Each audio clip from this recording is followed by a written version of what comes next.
Bem, pessoal, boa noite. Obrigado pela presença de vocês. Vamos tentar passar um pouquinho o que vem a ser a área de inteligência artificial. Vou ser bastante técnico, mas eu também vou falar também de negócio, porque é importante. A parte técnica, sem estar alinhado com a área de negócio, é a mesma coisa que nada. Você tem que agregar valor usando o ambiente de inteligência artificial, senão vai ser um fluff da vida, né? Vai ser mais uma coisa bonitinha, mas que não vai resolver o meu problema de negócio. Então eu vou bater nessa tecla com vocês de novo, né? Para quem me conhece sabe que eu uno a parte técnica com a parte de negócio. Muito bem.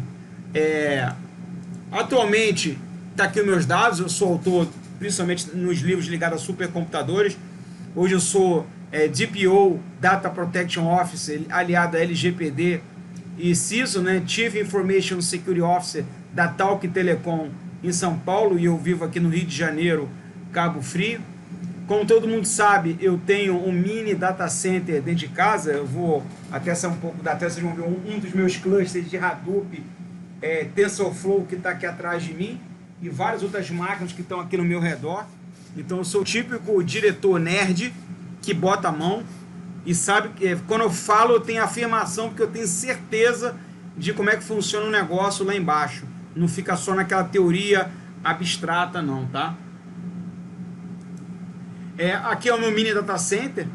Aqui está o meu cluster de Hadoop Spark 1.2, tá? Que fica aqui comigo, que todas elas têm GPU, onde eu rodo a parte de redes neurais usando programação TensorFlow. Esse aqui é um dos meus clusters de Hadoop Spark que eu deixo lá na Talco Telecom, porque eu estou fazendo processamento de bilhetagem de telefonia para fazer vários trabalhos, né, de mediação de ligação telefônica e outras coisas mais. Então, quando a gente fala em Big Data, uma maquininha só não rola. Eu vou comentar sobre isso daí. E o meu rack, onde tem roteadores, switches, eu tenho um sistema de arquivo distribuído com produtos open source, produtos também como da IBM, que é o Spectrum Scale. Então eu consigo simular e tentar tirar o máximo de valor desse ambiente. Então a primeira coisa que eu tenho que conversar com vocês é o que vem a ser inteligência e o que vem a ser artificial. Então eu coloquei aqui Aurélio, que é produzido não pela natureza, mas por uma técnica. Michaelis, produzido por arte ou indústria do homem e não por causas naturais. Inteligência, faculdade de conhecer, compreender. A inteligência distingue o homem do animal, é o ser pensante, né?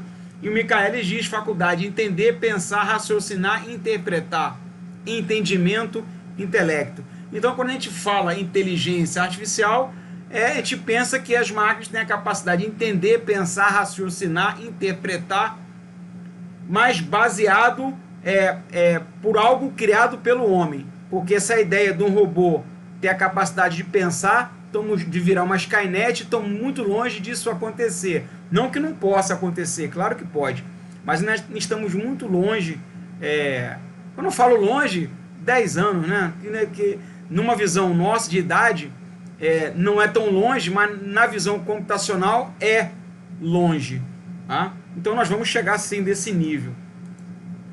E o que vem a ser a aprendizagem, né? Eu coloquei aí a capacidade de se adaptar, modificar e melhorar seu comportamento e suas respostas. Quando a gente entra no conceito de máquina de aprendizado, o que você faz é fazer com que o algoritmo aprenda usando dados de treinamento, dados de teste, dados de validação, de forma que ele consiga melhorar a sua predição, que é a capacidade de aprender. Então, um modelo preditivo, numa visão de machine learning, que é uma subdivisão da inteligência artificial, são modelos matemáticos cuja a função dado uma função matemática f de x, ele gera uma f de x', olha que eu estou forçando vocês a entender a matemática, a relembrar a matemática, né? E que mais se aproxima do mundo real, dando para ele um treinamento para que ele aprenda, e no momento que você entregar os dados reais, ele tende a aproximar cada vez mais aquela função matemática no mundo real. E aí eu consigo tirar insight para me ajudar a fazer uma tomada de decisão. Então isso que eu acabei de falar para vocês é máquina de aprendizado, é o famoso machine learning, tá? Bem legal. E numa visão de governança de dados, você tem um dado, do dado você entrega um contexto, aí você tem uma informação. Com uma informação você gera o conhecimento. E o conhecimento você gera o quê? Gera inteligência e gera a sabedoria, tá? Então, eu entendo que o Machine Learning ele vai entregar para a gente o conhecimento, como é que ele aproximou a função matemática e me gerou uma determinada saída. Beleza, me gerou conhecimento, agora eu vou usar a inteligência, agora eu vou transformar aquilo ali para responder uma pergunta de negócio. Será que eu vou, baseado no algoritmo de regressão das compra e venda e aluguel de casa aqui de Cabo Frio, como é que eu vou usar esse conhecimento que ele gerou do Machine Learning, como é que eu vou fazer uma tomada de decisão, em que eu vou investir? Então, a partir daí, eu vou usar o conhecimento para gerar sabedoria. Agora eu vou fazer uma tomada de decisão. Então, esse é um ponto importante. Você tem que tirar valor da saída de um algoritmo, senão não adianta de nada. Então, o primeiro ponto a ser comentado com vocês vocês têm que fazer a pergunta do negócio. Aquela pergunta que você vai ter que responder com o Machine Learning. Depois eu vou entrar em mais detalhes. Não adianta você ser o expert. Eu programo em Python, eu programo em R, eu programo em C++, eu conheço o algoritmo XYZ, e você acha que só o conhecimento da programação vai resolver o seu problema. Desculpa, gente, não vai. Ao contrário, se você não souber escolher os dados certos, se você não souber fazer a pergunta do negócio certa, você vai entregar informação errada para o seu algoritmo. E se você entregou uma informação errada, uma informação sem qualidade, você vai sair uma informação, obviamente, errada. Tá? Um conhecimento errado que vai me fazer tomar uma decisão errada. Então eu pergunto, do que adiantou você ser o Master Fucker expert do universo em qualquer linguagem de programação?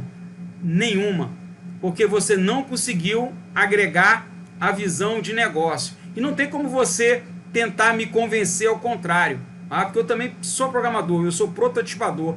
Eu prototipo modelos matemáticos usando Python, tá? Para provar que eu consigo responder a pergunta de negócio usando algoritmos de Machine Learning. Então, se eu começar errado, quando eu entregar para o meu algoritmo, vai sair errado. E o meu chefe, que precisa de uma tomada de decisão lá na frente, que vai envolver alguns milhões de reais, vai ter uma informação errada e a empresa pode ir para o buraco, caso eu passe aquela informação errada. Então, pessoal, primeiro ponto do profissional de inteligência artificial, ele tem que conhecer o negócio, ele tem que conhecer como a empresa funciona, da onde que a empresa tira o pão nosso de cada dia para pagar todos nós. Se você não entende o negócio da empresa, você não consegue adequar um ambiente de inteligência artificial para ajudar a empresa a crescer.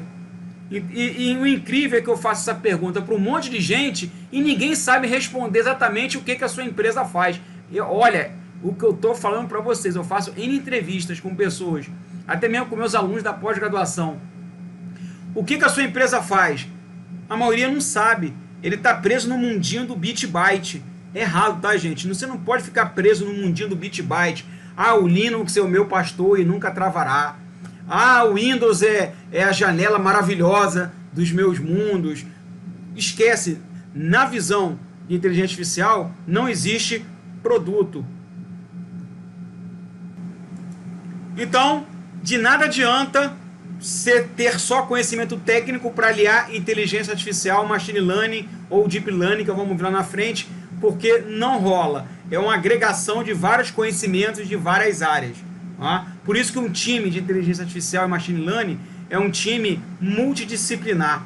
Muito difícil você ter várias pessoas dominando o mesmo assunto. Maravilha. Então, primeiro nós temos que entender o contexto. Olha que legal. Agora vocês vão aprender o que é inteligência artificial. Me explica aí como é que você aprendeu a dar nó no seu tênis. Por quê? Porque alguém ensinou a você. No primeiro momento, você vai começar baseado na informação. Eu vou fazer uma primeira vez, você vai tentar, não conseguiu. Aí eu vou treinar você de novo. Ó, tá faltando essa habilidade, então vou mexer num parâmetro aqui, um parâmetro A, um parâmetro B. Vou ensinar outra técnica, um outro algoritmo para você aprender. Então você observa que cada um aprendeu uma técnica diferente para dar o laço no cadarço do tênis ou no seu sapato. Tá? E eu gosto de usar essa brincadeira. Você tem que entender o contexto. Você tem N técnicas, mas essas N técnicas, cada um usou uma técnica diferente e conseguiu amarrar o cadarço no tênis. Esse é um, né? Aí eu vou fazer outra brincadeira com vocês. Quando falamos meia, o que vem na sua cabeça? Pode responder no chat aí.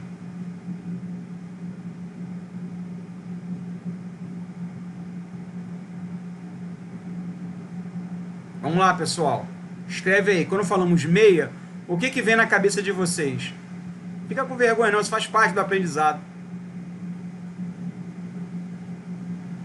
E quando eu falo em bola, o que vem à sua cabeça? Bem, vamos lá.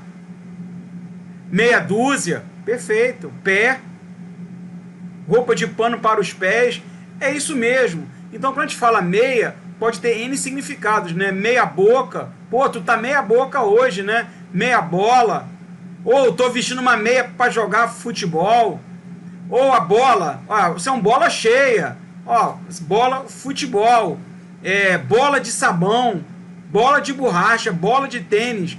Então vocês observam que somente o dado em si, sem ter um contexto, é a mesma coisa que nada. Não gerou nenhuma informação útil para que eu pudesse tentar fazer alguma coisa. Então esse é o primeiro ponto. Você tem que saber escolher os dados certos, tem que fazer a pergunta de negócio para saber coletar o dado certo. Tá? Então, os algoritmos de aprendizagem eles são utilizados para generalizar, ou seja, ele tem que tender sempre a encontrar a função principal, a função matemática, tá? E tem que ser o mais geral possível, generalista possível. Por quê? Porque se eu colocar um dado específico, eu vou estar dando um viés, eu vou estar viciando aquela informação, e ele não vai conseguir ser um generalista. Na verdade, ele vai virar um sistema especialista, ele vai tender a entregar sempre aquela resposta, mas não é isso que eu quero. Ele tem que ser o mais geral possível, porque se eu treinar errado, ele vai me dar a informação errada. Então, claro que eu não vou entrar em detalhes aqui, né, do tipo de viés para cima, viés para baixo, mas você tem que entender que eu tenho que treinar bem o meu modelo matemático para que ele entregue a informação correta para predizer algo que eu estou esperando que ele faça. Tá? Esse é o principal motivo de você trabalhar com Machine Learning. E, obviamente, o ambiente de Machine Learning, ele vai resolver um problema específico. Ele não vai resolver todos os problemas do mundo. Você vai escolher determinado problema e você vai escolher o algoritmo certo, lá na frente eu vou falar, tá? Já que existe uma infinidade de parâmetros que você tem que saber para direcionar para onde você quer ir quando você quer trabalhar com máquina de aprendizado ou aprendizado profundo. Muito bem. Bem, isso não é algo novo, né? Olha quando que foi desenvolvida a visão da inteligência artificial. Ele foi cunhado em 1956. Mas, na verdade, há muito tempo que isso já foi pensado. O próprio pai da computação, Alan Turing, o inglês lá, que descobriu da máquina, como quebrar o código da máquina Enigma, em cursos de computação, ele é muito falado sobre a máquina de Turing, onde ele coloca uma pessoa de um lado de uma tela, uma outra pessoa e uma outra máquina do outro lado, conversando pela tela do computador, de tal forma que se o ser humano continuar conversando sem saber se está conversando com o humano ou não, significa que o modelo funcionou. Então, na verdade, já vinha essa visão, a primeira história do que tange ao chatbot. Se você pensar, o chatbot, o robô que você conversa, veio da visão da máquina de Turing, tá? O famoso teste de Turing. Então aqui diz o seguinte: IA é a parte da inteligência da computação que se preocupa em desenvolver sistemas computacionais inteligentes, isto é, sistemas que exibem características as quais nós associamos com a inteligência no comportamento humano. Por exemplo, compreensão da linguagem, aprendizado. O chatbot é um exemplo, né? Você conversa com o chatbot, lá na empresa nós temos o Robobot, né? Nós temos robôs de voz que conversa com você, coleta dados para fazer uma tomada de decisão. Então, na verdade, lá não é só um chatbot, a gente tem chatbot e tem voicebot, tudo isso acoplado numa ferramenta para entregar informação e, obviamente, uma infraestrutura de telefonia para que quem está conversando com a máquina, seja ele por voz, seja ele por chat, a gente consegue capturar as informações e resolver um determinado problema computacional. Tá? O robô 136 é nosso, da Talk Telecom, que foi utilizado para capturar as informações das pessoas, para identificar o mapa do Covid. O próprio o Habib's é um exemplo clássico, onde você conversa com um robô cognitivo, ele coleta todas as informações, tira o pedido, coleta os dados para cartão de crédito, tudo falado. E se você quiser depois virar para chat, também consegue. Então, só uma tendência natural, usando Natural Language Processing, que é um algoritmo que trata desse tipo de estrutura. Muito bem. Outras definições, né? IA é o estudo das faculdades mentais através de uso de modelos computacionais.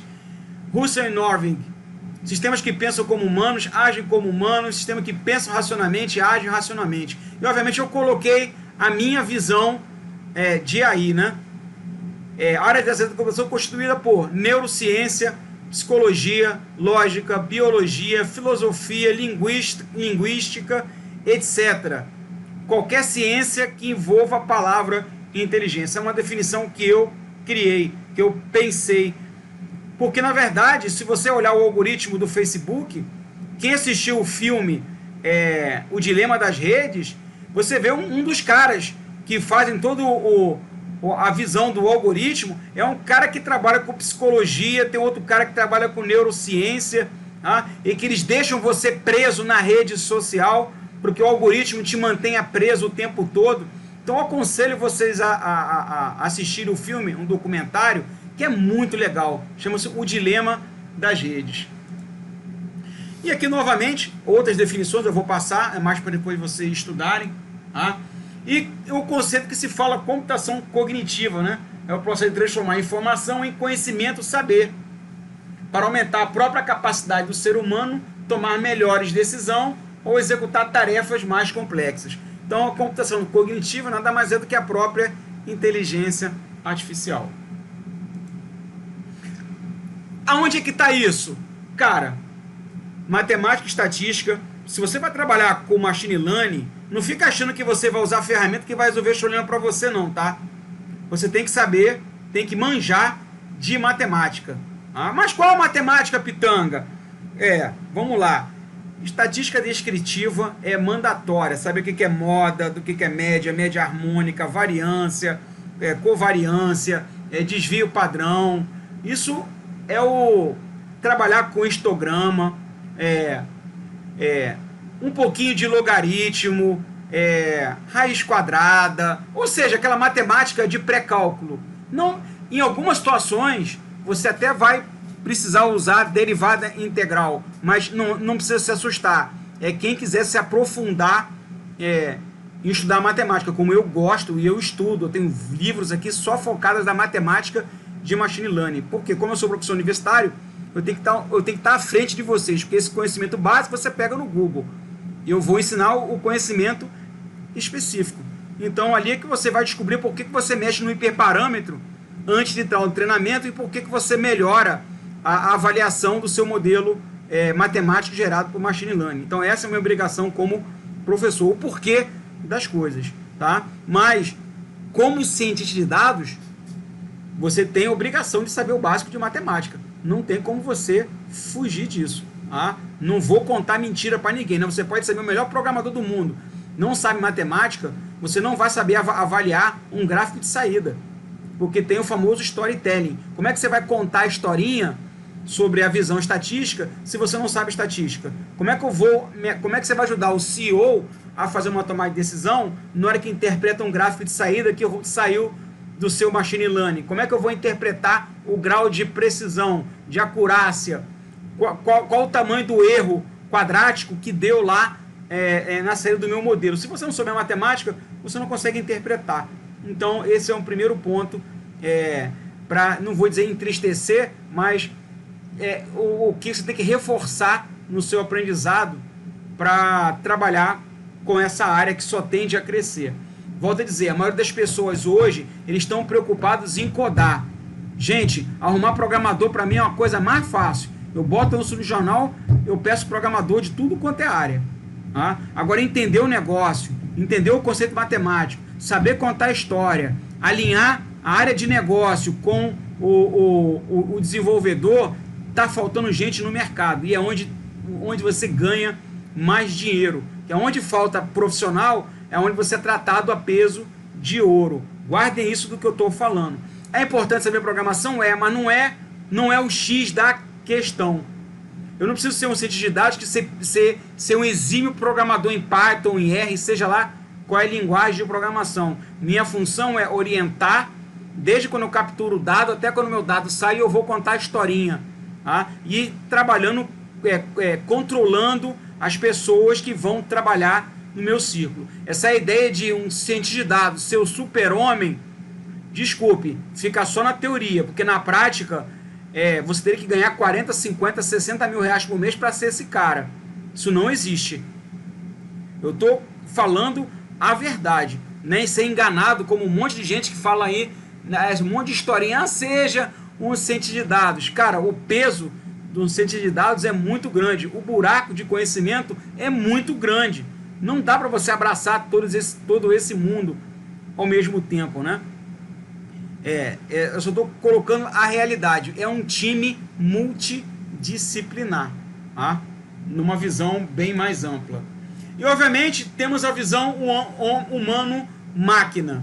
O que vem legal aqui, o que diferencia o humano da inteligência artificial? Porque o humano tem coisas que a máquina nunca tem. A máquina tende a resolver o problema para você de uma maneira mais rápida possível, coisa que no seu cérebro demoraria muito. Mas vamos lá, será que a máquina consegue interpretar um face to face, um face a face? Escreva um e-mail e manda para uma pessoa. Cada um pode interpretar aquele seu e-mail de uma maneira diferente, né? Mas se você falar face a face com a pessoa, você consegue ter o feeling do que ela está passando para você. Então a máquina nunca vai ter isso daí, senso comum, moral, imaginação, compaixão, dilema, abstração, sonho, generalização. Não vai dar, não consegue. Então por isso que eu falo que aquela ideia do robô do Jetson, que pensa, está muito longe. Aquela ex-machine está muito longe da realidade. Pode ser até que um dia consiga chegar lá, mas não consegue ter essa capacidade cognitiva que a gente tem. Então, as máquinas conseguem fazer coisas muito mais rápidas do que a gente, ou enxergar coisas que a gente não consegue visualizar. Então, ele é um burro mais rápido do mundo. Então, não é totalmente inteligente. Vamos ver um filmezinho bem legal que vocês vão se amarrar nisso aqui. Isso aqui conta a historinha do que a gente usa hoje, chamado de IoT, Internet of the Things, ou Internet das Coisas. Preste atenção no filmezinho. Play jazz. Playing jazz. Smoothie. Making smoothie. Calendar. No meetings today. Remember, tandläkare at 9:30. Fire off. Fire off. Open door. Door open. Så ska du sätta en till? Ah. Open door. Wrong voice command. Open door. Wrong voice command. Open. Open door. Repeat that. Open door. I didn't understand that. Hey! Open door! Play on the floor. Get on the floor! Open the door! Wrong Open the door! error. Here you with a rock. Open door. Open door.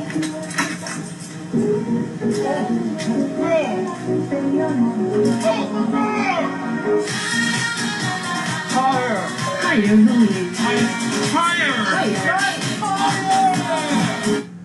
Bem, entenderam a mensagem? Isso é um dos problemas que nós podemos ter usando a ambiente de inteligência artificial. É muito bom, mas arrancou o dente, o cara não soube dar os comandos certos de voz e vocês viram o que aconteceu. Não abriu a porta, ele gritou fire e na verdade ele interpretou higher, né? Ou seja, volume mais alto. E aí, até que ponto vale a pena ter aquilo ali se com uma simples chave eu conseguir abrir minha porta? Então, esse que é o grande dilema que nós temos que pensar na atualidade. Você tem que estar alinhado aos requisitos do negócio.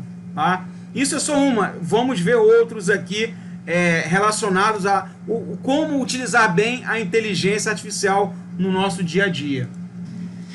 Bem, o outro, quem está falando com vocês não é as pessoas. Presta atenção no que eu vou passar um filmezinho da IBM agora.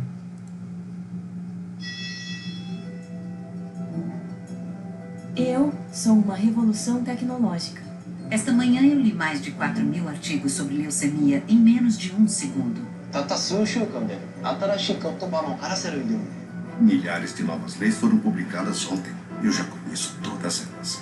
Eu sei todos os detalhes de todos os relatórios financeiros públicos dos últimos 20 anos. Eu posso detectar doenças antes que os pacientes apresentem qualquer sintoma. Eu entendo eufemismos, idiosincrasias e metáforas complexas.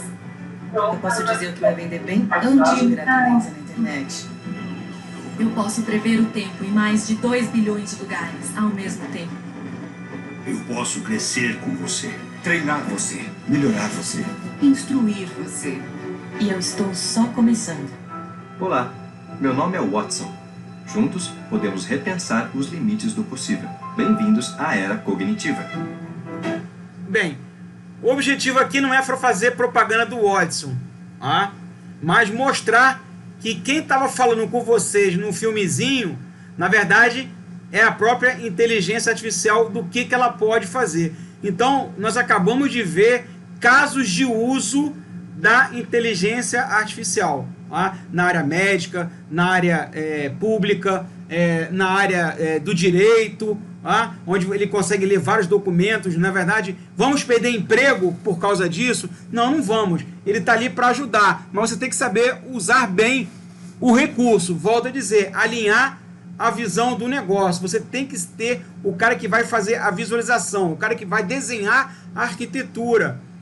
Esse é o profissional que está faltando no mercado. Tá bom, como isso que eu falo com meus alunos da faculdade? Eu não tô preocupado em como é que eu vou implementar em qual código, gente. Eu quero entender como é que eu monto a arquitetura, como é que eu vou montar as caixinhas. O dado entra aqui, faz isso, vou me conectar não sei aonde e vou gerar esse valor. Tá? E vou resolver esse problema do negócio. Incrível! Esse é o profissional que está faltando no mercado de inteligência artificial. As pessoas estão muito preocupadas com código. Gente, código é legal pra caramba. Mas caras igual a mim, igual Pitanga, eu não preciso ter que ser um expert em programação. Então não precisa cobrar de mim ser um expert. Isso aí não interessa. Para mim é pensar pequeno. Pensar grande como é que eu vou vender essa ideia para o meu CEO?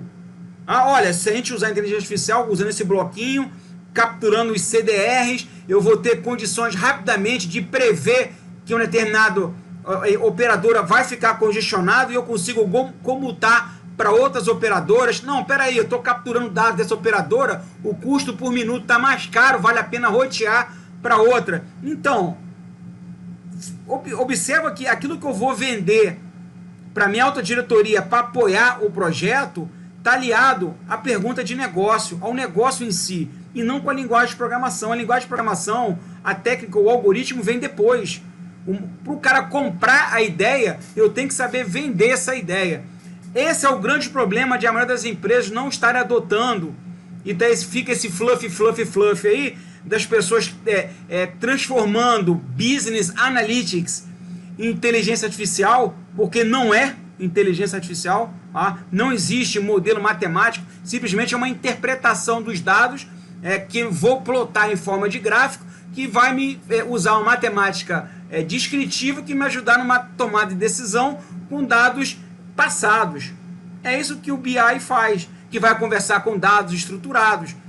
Quando a gente entra no mundo da cognição aberta, nós vamos trabalhar com dados estruturados e dados não estruturados. Então, e dados em fluxo ou dados em repouso. Então você tem que saber processar e criar arquitetura para que isso funcione. Em nenhum momento eu cheguei na camada de programação. Então, pessoal, menos programação, ideia de eu tenho que virar um fera, eu tenho que aprender tudo de Python. Cara, isso vem com o tempo, essa habilidade vem com o tempo. Os maiores salários vêm com os estrategistas. Quem é que ganha mais dinheiro? O soldado que sabe operar o fuzil, que é treinado com a linguagem de programação a operar o fuzil, ou o general que arquiteta a guerra? Quem é que ganha mais dinheiro? Quem é que, se errar, ferra todo mundo? Todo mundo do front vai morrer. É o general, né, pessoal? Então o cara não é obrigado a saber linguagem de programação, ele não é obrigado a conhecer as técnicas, as ferramentas. Ferramentas vão e vêm. O que eu vejo no mercado de tecnologia é que as pessoas estão muito preocupadas com ferramenta. Ferramenta toda hora aparece uma, galera. Isso é o que menos importa. Se você não sabe a teoria, você não sabe operar a ferramenta, você vai tomar surra. Aí você vai ficar postando em lista de discussão, em grupo de WhatsApp, como é que eu faço isso, como é que eu faço aquilo. Por pura aí eu vou dar um exemplo. Quando eu citei num grupo que eu participo, o cara ficou reclamando que o algoritmo dele ele rodava bem na nuvem e quando ele botava para rodar dentro de casa não rodava de forma adequada. Eu falei assim, você usou os mesmos dados de treinamento e de validação que você usou na nuvem, você usou dentro de casa? Ah, não. Pois é, meu amigo. Já começou errado. Você acha que se você não treinar de forma adequada o que você fez lá em cima, se você não fizer a mesma coisa embaixo, você acha que foram os mesmos dados? Você tirou a aleatoriedade do processo? Não, então não vai funcionar. Outro grande erro que eu observo, eu não preciso ser especialista e eu ganho dinheiro em coisas tão óbvias, né? Mas, por exemplo, vou mexer no hiperparâmetro. O grande erro é que a pessoa mexe no hiperparâmetro e bota para rodar com os mesmos dados de teste e treinamento. E se esquece que se eu mexer num hiperparâmetro, eu tenho que treinar de novo o meu modelo. E o cara não faz certo. Será que eu preciso de ser um expert em linguagem de programação, em pandas, sklearn, para fazer isso? Qual é o hiperparâmetro especial que eu tenho que mexer? Não, mas é onde o pessoal erra. O cara é fera em sklearn, sabe tudo da biblioteca. Só que esqueceu um pequeno detalhe tão óbvio, mas tão óbvio, que ele não consegue virar a chave do modelo e depois ele não sabe por que não está tendo a coricidade, a precisão desejada. Porque se eu mexer no hiperparâmetro, eu tenho que treinar de novo o meu modelo com aquele hiperparâmetro. Olha que legal, né? E é aí que o tio Pitanga ganha dinheiro. Eu não vou perder tempo codando. Codando me dá... Gasta-se muito tempo. Eu estou ali para resolver aquele problema pequeno que no todo tem um efeito catastrófico. Vai resolver o problema, que nem tudo vai se resolver na linha de código. Então é isso que eu quero passar para vocês, não pensar que somente aprendendo linguagem de programação ou as bibliotecas, isso é ferramenta, pessoal. Ferramenta vai e vem, toda hora sai uma biblioteca nova em Python, nem eu estou conseguindo acompanhar bibliotecas fantásticas que me resolvem problemas, que é onde eu escrevia 200 linhas de código, hoje chama a API, resolveu o meu problema. Simples assim. Então foquem nessa visão da teoria de montar as caixinhas, que vocês vão se dar bem no seu dia a dia. Bem, isso aqui é falando sobre a consulta médica usando Talkbot. Acho que não precisa nem... Eu vou até passar isso aqui, isso aqui é tão comum na vida de vocês, que eu vou até passar. E aí a gente começa a repensar a medicina, né? Onde você tem um laudo e você entrega para qualquer ferramenta de Natural Language Processing, e você consegue, ferramentas que fazem o web scraping, consegue ler esses laudos, ou até mesmo fazer o reconhecimento de caracteres óticos, né? Eu pegar vários exames, fazer o reconhecimento ótico, transformar em texto, criar um contexto, entrego para ele, ele começa a avaliar, e a partir daí me ajuda numa tomada de decisão. Que tipo de prescrição médica eu posso falar para vocês? O médico vai perder o emprego? Não, porque o médico tem várias habilidades que a máquina não vai ter, cara. Eu face to face, eu posso estar contando um monte de mentira, mas o médico é treinado em psicologia, ele consegue ver se eu estou mentindo na hora que ele está levantando os dados sobre você, sobre o que você está falando. Tá? Ele consegue identificar coisas que a máquina não vai conseguir identificar. Quer dizer, identificar até pode conseguir, né? Mas você vai ter que usar ferramental de reconhecimento facial para pegar caguete. Mas mesmo assim, ele não existe precisão 100% de nenhum algoritmo. Se você tiver um algoritmo de machine learning, inteligência artificial, que está te dando 100% de precisão, o negócio está enviesado. Se ele está te entregando 50% de precisão, ele simplesmente virou um adivinho, virou o que aparece todo final de ano, né? Os babalorixá adivinhando como é que vai ser o futuro, ou um próprio mágico. Então, na verdade, 50% de precisão simplesmente é adivinhação. Tá? Então, não acredite em modelo que te entrega 100%. Você acha que está com a cocada preta? Desconfie. Modelos de precisão pode de 80% a 95%, 97%. É mais do que o suficiente para você chegar a essa visão, tá? E obviamente tem coisas que você não vai conseguir rodar numa máquina só. Aí você vai ter que utilizar uma das minhas áreas que eu manjo, que é a área de supercomputadores. Uma coisa é a gente brincar com dataset, com banco de dados de até 1 tera, 2 tera, 5 tera. Quando o negócio flui para 50 tera em diante, eu já começo a enxergar que eu vou precisar de supercomputadores. Aí entra Hadoop, Spark, Storm, TensorFlow. Aí você vai trabalhar com várias máquinas trabalhando em conjunto como se fosse um grande supercomputador virtual. Então, tudo depende da quantidade de dados que você vai manipular, porque uma máquina sozinha tem a limitação. Por mais que eu coloque memória CPU, ele não tem a escalabilidade horizontal, ele vai ter escalabilidade vertical, e na vertical você tem limitação da própria máquina, tá? Então tem essa dificuldade. Então daí você vai ter que partir para supercomputadores. Outro exemplo, né? Isso é um trabalho que eu estou fazendo com o meu time lá de tecnologia, de abertura de chamados, né? E a partir de vários sintomas e resoluções, baseado na abertura daquele chamado, ele pode me entregar uma possível solução para aquele problema. Então isso é legal, porque eu consigo capturar toda aquela maçaroca de dados, faço um processamento analítico em cima daquilo ali, entrego para um modelo de NLP, Natural Language Processing, ou colocar numa estrutura de árvore de decisão. Já estou dando exemplos, né? Na prática, né? Árvore de decisão, e a partir dessa visão de árvores de decisão sendo treinadas, tem árvore de decisão que você pode treinar, outras que não, depende de como é que você vai tratar o dado, não vou entrar em detalhes, e ele pode me chegar a uma conclusão que pode me ajudar na resolução de um problema. Então, vou perder o emprego por causa da inteligência artificial? Sim, vamos ser sinceros, sim, muitos vão perder emprego, mas muitos outros vão ter outras áreas que vão surgir. Então você vai ter que se adaptar. Agora, o problema é que, se afetar aquela área que ganha pouquinho, realmente vamos ter um sério problema de muita gente desempregada. Mas, obviamente, o pessoal de tecnologia não vai ficar desempregado. É claro que vai diminuir a quantidade. Imagine, eu sou um escritório de advocacia. Poxa, imagina toda hora ter que contratar 3, 4 estagiários. É isso mesmo, Stefano, mas é isso mesmo. O pessoal do telemarketing já era. Ponto. Verdade absoluta o que você acabou de dizer. Por quê? Porque eu não estou aqui para...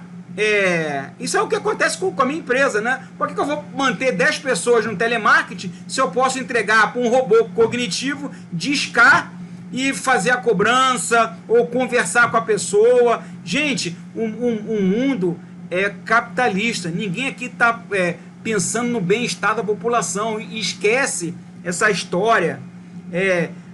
Temos que ficar preocupado com as pessoas. Cara, o dono está preocupado com o CNPJ.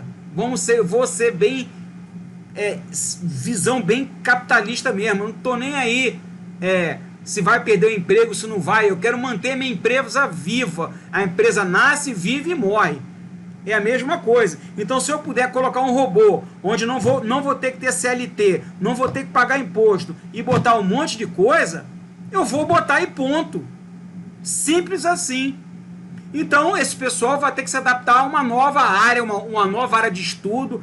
Eles vão ter que se especializar. Aí nós vamos ter outro problema. Pô, como se especializar?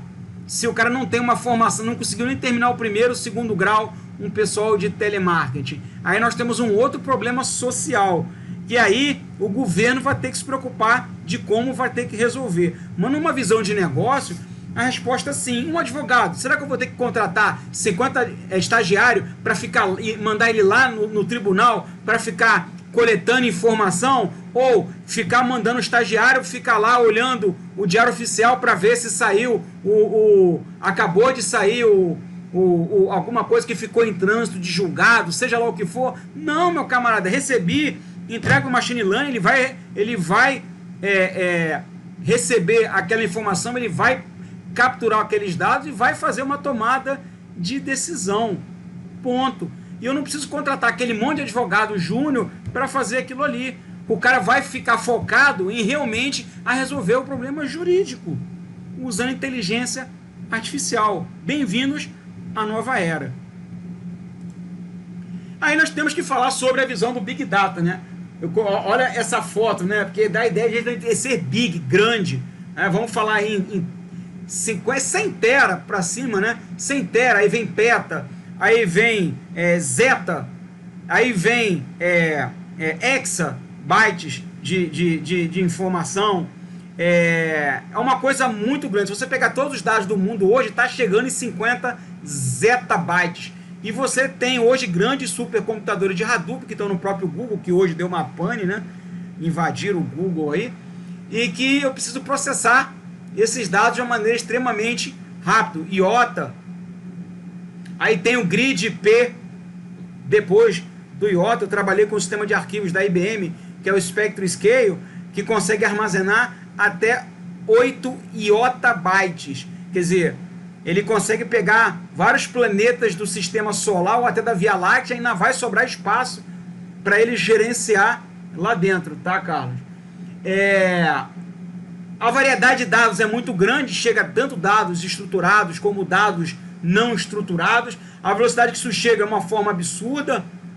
Toda hora eu quero fazer processamento on the fly, né? Em flow, em fluxo, e ele tem que ser capaz de tratar esse tipo. E a veracidade, será que aquele dado é um dado correto, é um dado válido para o meu ambiente, tá?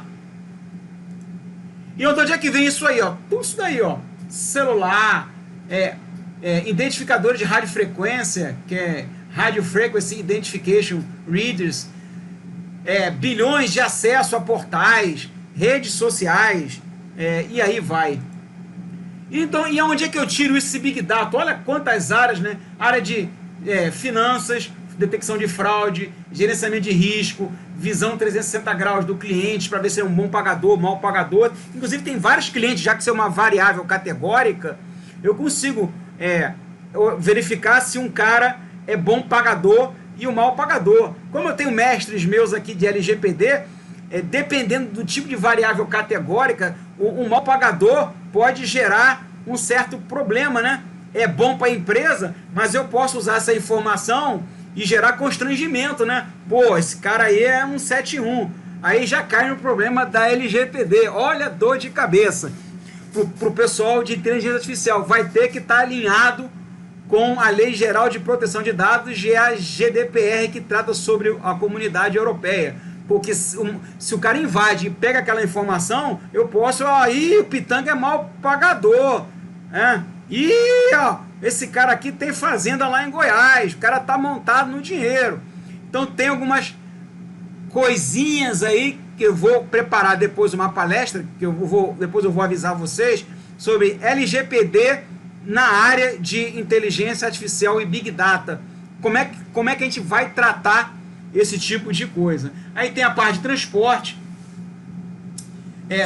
ciências da vida, telecomunicações. Eu estou trabalhando exatamente nisso aqui, ó, processamento de CDR, e depois eu vou trabalhar com monitoramento da rede e, obviamente, depois geomapeamento para trabalhar com marketing. Então isso daqui é o meu mundo hoje, em que eu vou trabalhar com cluster de Hadoop. Eu já consegui vender essa ideia para o CEO, eu estou prototipando, eu tenho meu protótipo de cluster de Hadoop e Spark rodando lá na empresa, e eu já vou criar o meu primeiro modelinho e estou vendendo a ideia para ele, para justificar a aquisição desse ambiente para ser colocado na companhia. Aguenta aí, Paulo, aguenta aí, não vai dar para finalizar não, vai ter que passar um pouquinho aí. Então, o objetivo é transformar dados em conhecimento através de descoberta de padrões. Mas como é que eu faço isso? Assim, ó. Que tipo de dado? Texto, áudio, imagem, relacionamento, análise temporal, o que acontece baseado na última hora, visões espaciais, e quais são os padrões? Anomalia, eu posso detectar uma invasão para análise de anomalia, agrupar usando o modelo e cluster, descobrir classe, tendências, regras, que é justamente o aprendizado do ambiente. Aí nós temos algumas brincadeiras. Paulo, tem condição de a gente avançar um pouquinho? Dar mais uns 15 ou 20 minutos? Porque tem muita informação legal para passar. Tenho certeza que o pessoal... Vamos lá, mais 15 minutinhos, vamos em frente. Então vamos lá. Isso aqui é uma visão legal do Walmart. O que foi visto naquilo ali? De repente, eles conseguiram, quando eles começaram a rodar um modelo de agrupamento de clusters, eles encontraram um relacionamento que até então ninguém tinha descoberto. Quando a pessoa ia comprar fralda, a quantidade de cerveja, de vinho de cerveja aumentava. Aí eles descobriram o relacionamento disso daí. Descobriram que normalmente quem ia comprar de noite fralda era os pais, tá? Eram os pais. E a partir daí o pai, quando ia comprar a fralda, lá nos Estados Unidos isso é normal, né? Você entra numa farmácia que mais parece um supermercado. Eu viajo direto para os Estados Unidos, isso é mais do que comum, né? Minha esposa, quando eu falei, entra aqui nessa farmácia e vê se isso aqui parece uma farmácia, que não parece um supermercado, né? E encontraram esse relacionamento. Opa, encontrei esse padrão. Qual foi a tomada de decisão? Eles colocaram de propósito todos os engradados de cerveja perto da onde estavam as fraldas, para acelerar a venda. Qual é o pai que não gosta de tomar cerveja? Eu, por exemplo, adoro tomar Blue Moon. É uma das cervejas que eu mais gosto lá nos Estados Unidos, né? Cerveja, não gosto dessas cervejas de Brasil, não. Mas essa cerveja, eu gosto muito da cerveja americana. Então, se eu fosse lá, comprasse fralda para o meu filho, tem certeza que quer comprar uma Blue Moon e ia levar para casa. Tá? Outra coisa, descoberta de padrão. Descobriram que o Paxil, junto com o Pravachol, começou a aumentar o nível de glicose no sangue das pessoas. Como é que fizeram isso daí? Juntando as fórmulas, tá? E começaram, e a partir de quem tomava os dois medicamentos, viram o relacionamento dessa doença com esses dois remédios. Quem é que não trabalha com sistemas de recomendação? Ah, eu te recomendo alguma coisa. No primeiro momento eu acabei de me inscrever no Netflix. Então ele tem que usar alguma coisa para te direcionar. Olha, o pessoal está assistindo muito esses filmes aqui. Aí você começa a assistir alguns filmes, né? Aí você começa a ver muito filme de ficção científica. Aí tende o quê? A teoria te dá novos filmes que vão tender a trabalhar com filmes de ficção científica ou qualquer coisa relacionada. São algoritmos de machine learning, de sistema de recomendação. Tá aqui, ó. Informação do usuário, mais informações da comunidade te gera uma recomendação. Tá? E aí, classificação. Como é que eu sei que a maçã é maçã e não é uma pitanga? E aí?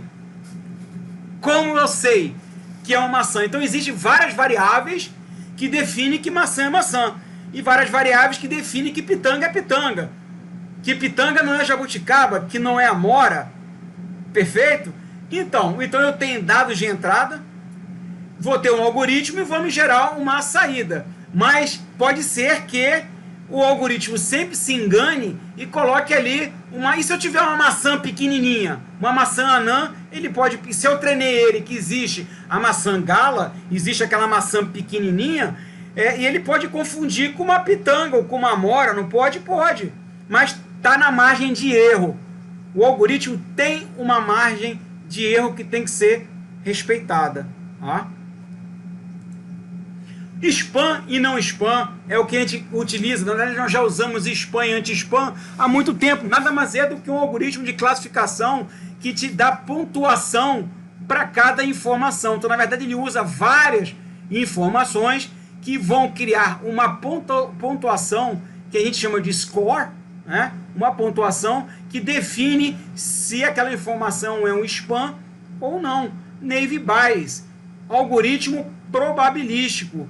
Tá? Então, esse modelo dá exatamente isso daí, uma análise probabilística. Clusterização, ele vai tender a agrupar coisas em comum, encontrar... Lembra aquele caso lá da Walmart? É o exemplo, ele vai encontrar padrão em algo que você, em toda a sua inteligência, não consegue enxergar, porque o burro mais rápido do mundo vai conseguir fazer isso para você, porque ele vai ter um algoritmo de caminhos, Canopy, que são algoritmos que fazem a parte de agrupamento, que vai encontrar esses padrões que você, a princípio, não conseguiria enxergar. E a mineração vê exatamente isso daí, né? Eu vou pegar dados brutos, eu vou selecionar os dados, eu vou processar, eu vou ver, tá faltando? Tá bom, então eu vou fazer uma média aqui para poder substituir esses dados faltantes por isso aqui. Não, ó, esses dados aqui não tem valor nenhum, vou cortar, tá? Para melhorar o meu algoritmo. Para que eu vou manter o CPF, que é um dado pessoal, se o que eu vou processar, eu não preciso daquela informação. Então eu vou eliminar aquela coluna, não preciso daquela informação. Eu não preciso do nome da pessoa, porque é uma informação identificável, LGPD, já estou dando uma palhinha de como é que a LGPD entraria na parte de ciência de dados. Eu não preciso do nome, não preciso, por exemplo, o nome da pessoa e CPF. Eu posso trabalhar com outros dados que não necessariamente vai tornar aquela pessoa identificável. Eu preciso prever alguma coisa, não preciso saber os dados pessoais, então eu posso cortar. Então faz parte desses dados pré-processados. Dados transformados, exemplo, imagina um diamante. Qual é o quanto maior o peso do diamante, em quilates, mais caro o diamante. Perfeito? Então eu tenho no mínimo 3 variáveis que afetam diretamente o peso. Eu tenho a altura, eu tenho a largura e tenho a profundidade. E tudo isso, se um aumentar, ele aumenta o peso. Então, por que não transformar esses 3 valores num único valor? Aí entra o que nós chamamos de maldição da dimensionalidade. Então, na verdade, não precisa de ter 3 dimensões para aquilo ali. Eu vou transformar essas 3 dimensões em uma e vou entregar para o meu algoritmo, porque vai fazer a mesma coisa.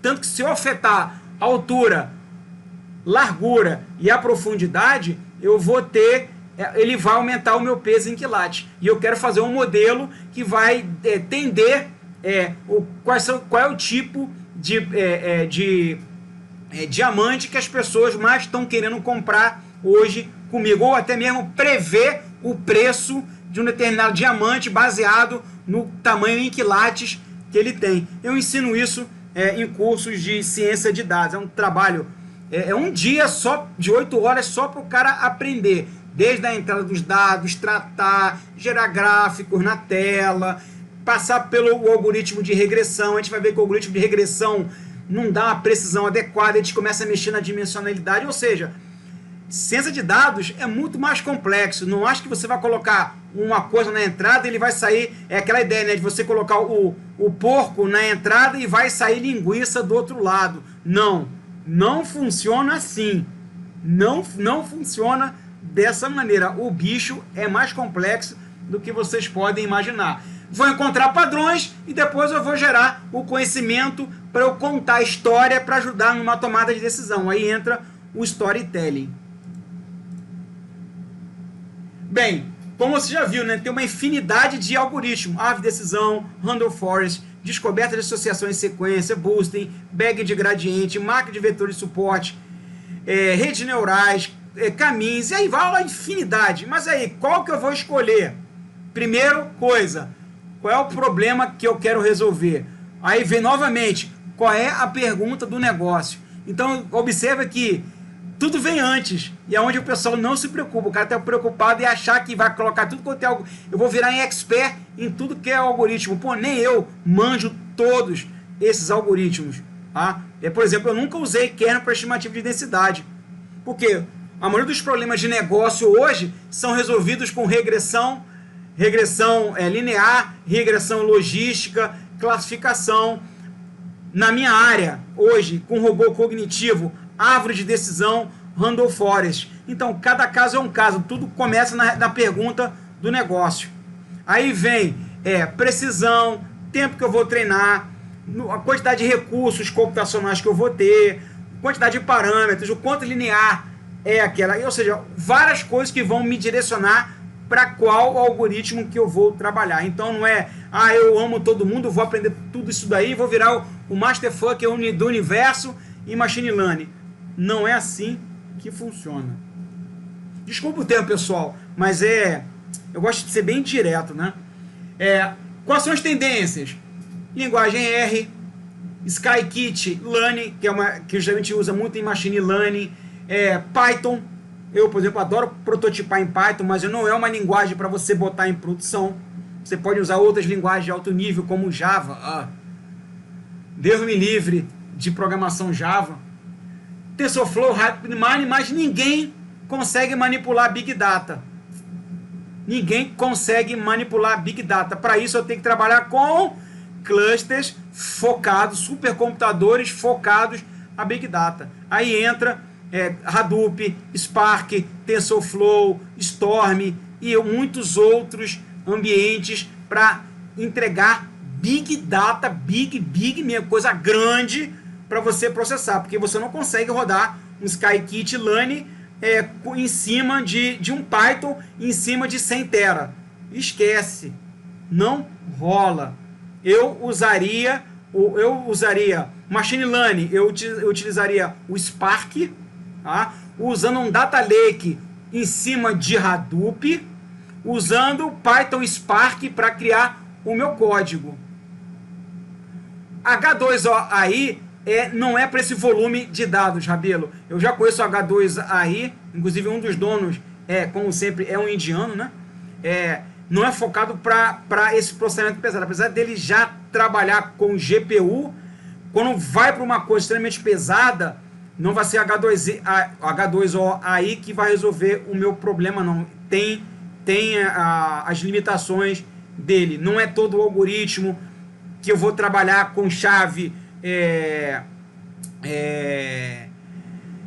vou fugir o termo agora da minha cabeça, mas não vai ser focado para resolver esse tipo de problema. Cada caso é um caso. Aí eu vou direcionar as ferramentas. A ideia do H2OAI é fantástico. É aquela ideia de você colocar o porco e sair linguiça do outro lado. Porque é extremamente fácil trabalhar com H2OAI. Só que tem um problema, né? Ele te limita em um monte de coisas. Te engessa. Mas é uma ferramenta fantástica. Pequenos cases, de médio case, perfeito. Mas se a gente vai para um mundo Big Data, não rola. Não dá, porque eu já validei. Para certos nichos de mercado. É isso aí. Bem, só para relembrar, dados passa por um algoritmo que nada mais é do que um algoritmo que vai me gerar um modelo matemático, um f de x, em que tende a chegar o mais perto do mundo real. Então o modelo preditivo é mais uma função matemática que é aplicado a uma massa de dados, consegue identificar padrões ocultos e prever o que poderá ocorrer. Isso que é legal. E a ideia é, a série do meu modelo tem que ser o mais próximo possível da função matemática original. É aquela ideia da regressão linear, né? Você tem lá o eixo XY, você tem uma reta, e a tendência é que mais próximo, acho que eu coloquei isso aqui. Tá lá na frente. Alguns exemplos de utilização, né? Diagnóstico de câncer, previsão de doença, detecção de fraude, carro autônomo, análise de sentimento, filtragem, ou seja, tudo isso daí são casos de uso. Como é que eu faço? Dados de treino, vou treinar o meu modelo matemático, vou ajustar, vou treinar de novo, vou verificar se ele está tendendo para mais, tendendo para menos, vou mexer em parâmetro, treinar de novo. Conseguiu gerar precisão? Beleza, aí eu vou entregar para o mundo real, vai usar o modelo preditivo, a fórmula matemática, que vai me ajudar a fazer as previsões.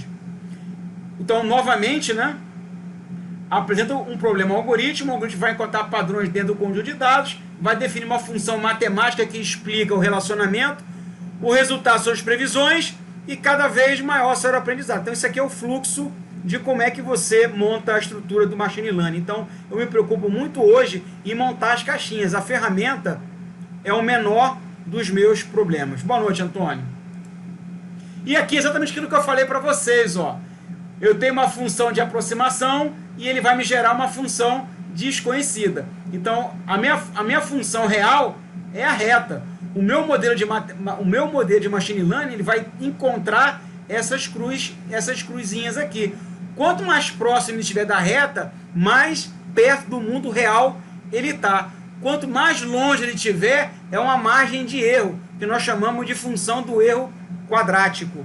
Tá na matemática. Então, mas isso aqui, esse erro quadrático não é um erro, é algo previsto, é o que vai me dar a precisão, o quão longe aquela informação está da linha original. É isso que o algoritmo tem que dizer. Então, a partir do princípio, se ele estiver muito longe, ele pode ser um outlier, ou seja, um ponto fora da curva. E eu tenho que dizer para o meu algoritmo que ele tem que ignorar aquela informação. Ou, não, peraí, eu posso encontrar um diamante de 10 quilos, não posso? Pode. De 200 quilates, posso. É difícil, mas pode. Então, é um tipo de dado, por exemplo, eu não poderia tirar do meu modelo. Então, observa que eu tenho que entender do negócio, eu tenho que entender de venda de diamante. Quando eu preparei essa aula para os meus alunos, eu tive que estudar como é que funciona a venda de diamante.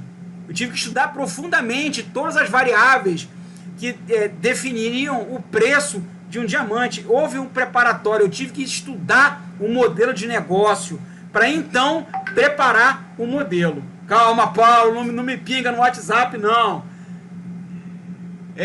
Então, essa que é a visão do modelo preditivo. Coleto dos dados, exploro, treino, avalio e vou otimizar. É um fluxo. É que nem um modelo PDCA da vida, né? E aqui, né? Como é que agora... E aí, olha o problema. Como é que eu vou dizer para o meu algoritmo que ele saiba identificar o percevejo diferente de uma lagarta, de um percevejo marrom, do percevejo pequeno e do próprio caule? Para isso, tem outras formas de resolver o problema. Entra algoritmos de deep learning, aprendizado profundo, em que nós usamos, por exemplo, eu uso aqui o TensorFlow, uma forma de forma precisa identificar se isso aqui é uma chita diferenciada de um leopardo ou de um lince. E aí, a partir daí, eu vou encontrar a minha precisão. Então, aqui, essa aqui é uma parte do código. Tipo de problemas que a gente pode resolver, já passei por isso, vou passar novamente. De novo, visão, tipo de dados que eu entreguei para o meu modelo e o tipo de saída que ele me entregou. Ó. 18 a 22 anos, é bom pagador? Não. Dos 23 aos 35 é bom pagador. Então, treinei, me gerou. Uma vez que eu consegui identificar isso aqui, eu entrego para os dados reais para identificar, baseado na idade, quem são os bons pagadores e quem são os maus pagadores. Não vou entrar aí em coisas como a tabela da confusão, que entra falso positivo, falso negativo. Não vou entrar nesse tipo de detalhe, mas isso faz parte de uma análise bayesiana. Como vocês viram, né, eu tenho uma infinidade de recursos. Agora, o que escolher, tudo depende do que você precisa responder na pergunta do negócio. Sem a pergunta do negócio, não adianta de nada você ser expert nisso aqui tudo. É a mesma coisa que nada. Se você não responder a pergunta do negócio, você não resolveu aquilo que o seu cara te contratou. Ponto. Simples assim. O que é o Hadoop? São máquinas comuns que é usado para trabalhar com Big Data. Aqui é um exemplo de um cluster de Big Data com Hadoop. Mostrar que, olha só, redes neurais não é algo novo. Olha quando que isso começou, ó, 1940. E a partir daqui, da visão de criar, transformar o neurônio num modelo matemático que eu vou mostrar para você, aí que o negócio avançou. Tá? Com o modelo, primeiro modelo de inteligência artificial usando o aprendizado profundo com o Perceptron. E a partir daí, ó, só aumenta o nível da pesquisa. Só que agora a gente tem um negócio chamado GPU, temos um negócio chamado TPU, que é processamento transacional, e GPU, processamento gráfico, que permitiram que a gente avançasse muito, porque hoje a gente tem hardware para resolver algoritmos que até então a gente não tinha máquina para processar aquilo ali.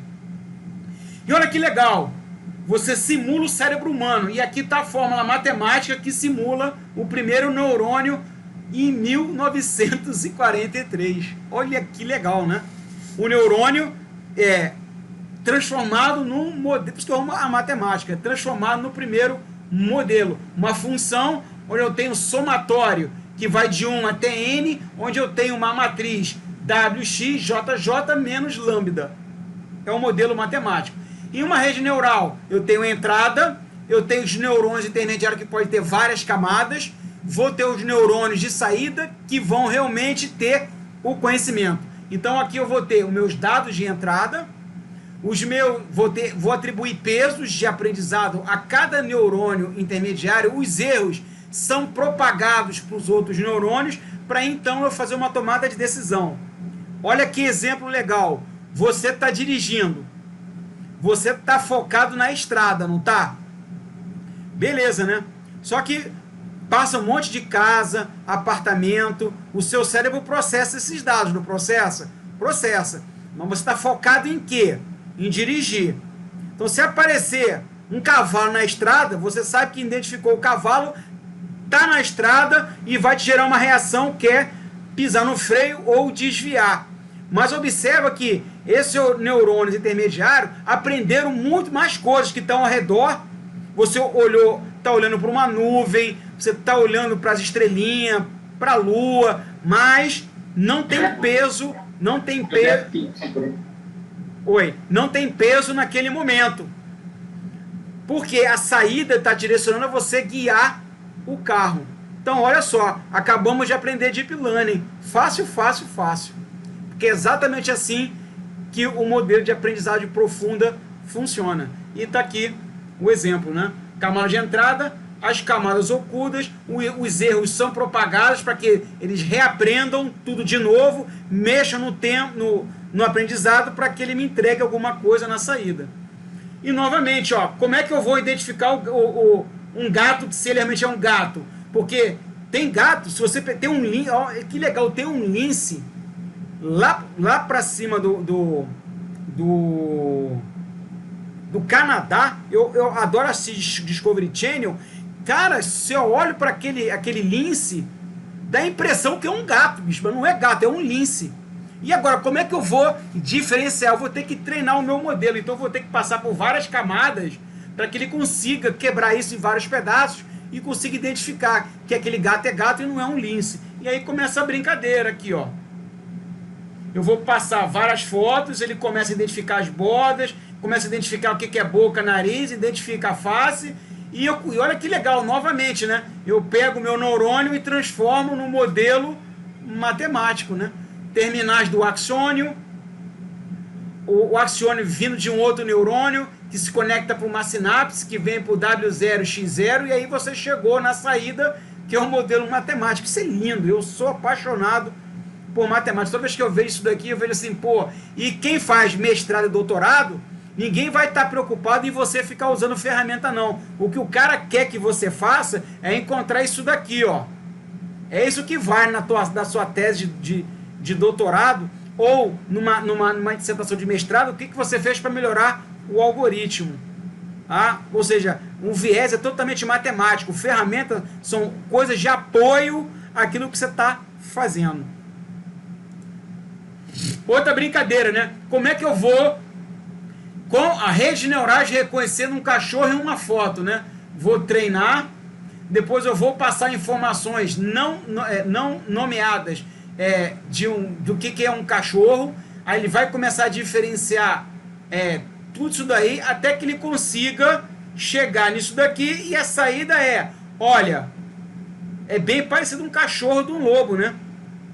Então, se isso aqui foi bem treinado, eu com precisão de 90%, isso aqui é um cachorro, tá? E isso daqui não é um lobo. Olha que legal. Mas para eu rodar modelos de redes neurais, eu preciso de processamento, eu preciso de máquina possante, eu preciso de GPU, eu preciso de clusters, supercomputadores, porque uma máquina só não consegue entregar o esperado. Obviamente, puxando a sardinha para o nosso lado, o Pinguim é meu pastor e nunca travará. Tudo, os principais supercomputadores rola no mundo em Linux. Tá? Mas dá para simular isso, Pitanga? Dá. Virtualização. Virtualização você consegue simular um cluster dentro da sua própria máquina, dá para você brincar. Lembrando que esse aqui é um mundo de banco de dados relacionais, linha, coluna. Lembrando que uma planilha nada mais é do que deixa de ser um dado relacional, eu tenho linha e coluna, e um outro mundo que você utiliza na área de Big Data e Analytics, que são os bancos de dados no SQL. Cada um por uma tarefa específica, para trabalhar com o armazenamento tanto de dados estruturados quanto de dados não estruturados. E isso aqui é um problema sério para o pessoal que é DBA. Porque o cara que é DBA já está acostumado com o mundo de bancos de dados relacionais. Quando tu joga uma visão totalmente diferente, usando banco de dados no SQL, o cara quase que tem um infarto. E diz que essa porcaria não serve para nada. Não, não é bem assim. Cada caso é um caso. Eu não preciso, por exemplo, de ter a precisão que um banco de dados relacional me dá com a consistência no meu dado. Aqui eu posso trabalhar com dados não consistentes. Isso significa que o dado que o Pitanga acabou de atualizar aqui não necessariamente ser o mesmo que o Antônio Braga está operando lá. A minha aplicação sabe lidar com esse tipo de erro, esse tipo de falha. Então, a minha solução prevê acontecer esse tipo de coisa. Então, para cada tipo de banco de dados no SQL, uma tarefa específica que eu possa usar. E é isso aí, pessoal. Esse foi o recado. Eu acho que deu para para vocês terem uma ideia do que vem a ser inteligência artificial, machine learning, deep learning, tá aí os meus contatos, meu WhatsApp para quem quiser tirar alguma dúvida, tirar uma pergunta, e a tendência é que, numa visão, eu entendo que ensinar inteligência artificial em cursos gravados, isso é um problema sério, porque eu preciso sentir se o aluno está avançando ou não. Isso, às vezes, num curso online gravado, para esse tipo de assunto, é muito complicado. Minha visão, tá? Tem que ser interativo, né, no caso. Exato. Então, tem que ser... Igual a rede neural, tem que ir aprendendo, né? Exato. Então, a ideia nossa aqui na Escola Linux é ter cursos de 40 horas, mas são cursos focados. Não dá para você ver, na verdade eu vou usar as ferramentas, eu não vou transformar ninguém em expert em Python, ninguém vai virar expert em Pandas, mas o cara vai ter noção de como é que se usa, como é que aplica, qual é a teoria, por que eu usei aquilo ali, e depois, meu camarada, você vai lá e compra um livrinho de como usar o Pandas em profundidade. Na verdade, o cara vai aprendendo. A gente lançar em janeiro ou fevereiro, um curso de 40 horas. Oi, não entendi? Você acha da gente lançar um curso de 40 horas em janeiro ou fevereiro? Com certeza. Então a pessoa vai aprender usando, aprendendo. Claro que o cara não vai sair expert em Python, isso com o tempo, mas o cara já começa aprendendo na prática. Ó, estamos usando Python para isso. Olha, estou chamando o Pandas, vou chamar o sklearn. Então não é para transformar ninguém em expert, não dá. Então a ideia é, no primeiro momento, eu faço um curso de machine learning e depois um curso de deep learning. Mas para isso eu vou ter que ver como é que eu vou adequar, porque eu vou precisar de máquinas para rodar TensorFlow com GPU, porque senão a gente vai ficar rodando o algoritmo e você vai esperar um dia para ele rodar um modelo. Então eu vou ver se acessa o meu laboratório, se a gente compra o laboratório na nuvem com GPU. Então para Deep Learning é uma coisa a mais longo prazo, que eu vou definir uma estratégia, porque eu preciso de recurso computacional um pouco mais pesado para trabalhar com essa matéria. Machine Learning, né? Seria primeiro curso de Machine Learning. De Machine Learning. E lá na frente depois um Deep Learning trabalhando... Vamos começar com Machine Learning então. Isso, porque dá para brincar com visão computacional com uma máquina só? Dá. Se você tiver um laptop como o meu, eu tenho um Dell G7 que tem uma GPU aqui na minha máquina, eu consigo trabalhar com TensorFlow, trabalhando com biblioteca OpenCV para trabalhar com visão computacional. Mas quem não tem, vai ser sofrível. Experiência própria. Eu dei um outro laptop meu poderoso pro meu filho, porque eu vou estar comprando mais máquinas, outros laptops que eu vou usar para trabalhar com TensorFlow em cima de GPU, porque já não está aguentando mais a brincadeira. É isso aí. Esse era o recado. Vamos fazer o seguinte, pessoal. O Pitanga ele vai passar para a gente uma ementa de 40 horas de Machine Learning, tá, Pitanga? Curso Machine Learning. Perfeito. E aí eu vou divulgar para vocês em janeiro. Tá bom? Tá ok, pessoal? Começar aí. A gente vai enviar isso aí nos próximos dias. Paulo, tem alguma perguntinha aí do pessoal? Alguém tem alguma pergunta? E aí, enfim, obrigado, Pitanga. Foi bastante instrutivo, né? Foram bastante itens. Eu acabei caindo, teve uma hora que eu acabei caindo, se alguém puder repetir, teve uma hora que eu fiquei no meio da live, eu caía, mas perdi um pouquinho do chat. Mas eu não vi tanta pergunta no chat, não. Mas quem tiver... Eu tô gostando bastante do... Mas quem tiver com alguma dúvida, pode mandar um e-mail, pode a dúvida, ou me chama no zap. Isso, né? Isso aí. Que a gente vai direcionando vocês aí. Tá ok? Muito obrigado. O único instrutor que eu vejo que não tem medo, né? Pitanga dá um zap, dá um e-mail. Pitanga não tem medo, não dá o LinkedIn. Não fica se escondendo, né, Pitanga?